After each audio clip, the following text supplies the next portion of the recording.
మనకి మరొక breaking news అందుతోంది. పాకిస్తాన్ తన గగనతలాన్ని పూర్తిగా మూసేసింది. చివరి పౌర విమానం క్వెటాలో అత్యవసర ల్యాండింగ్ చేసింది. ఆ ల్యాండింగ్ కి ముందు గగనతలంలో పలు గ్రౌండ్లు చక్కర్లు కొట్టడం కూడా మనం చూడొచ్చు. నిన్నటి నుంచే ఎయిర్ స్పేస్ లో ఆంక్షలు విధించడం జరిగింది. ఎన్ఓటిఎం కూడా నోటం జారీ చేశారు. భారత్ పాక్ ఉద్రిక్తతల నేపథ్యంలో ఈ అత్యవసర నిర్ణయం తీసుకున్నట్లుగా తెలుస్తోంది.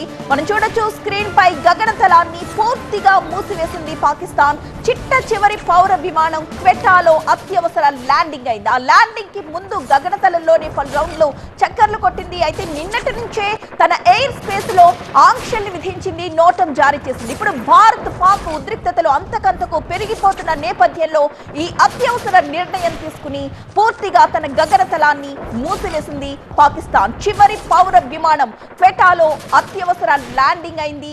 తన లక్ష్యాన్ని చేరుకోకముందే, తన గమ్యాన్ని చేరుకోకముందే అత్యవసరంగా క్వెటాలో ల్యాండ్ చేసేశారు ఆ విమానాన్ని. నిన్నటి నుంచే ఎయిర్ స్పేస్ లో ఆంక్షలు విధించారు, నోటం జారీ చేశారు. ఈ నేపథ్యంలో పాక్ పూర్తిగా ఇప్పుడు తన గగనతలాన్ని కంప్లీట్ గా క్లోజ్ చేసింది.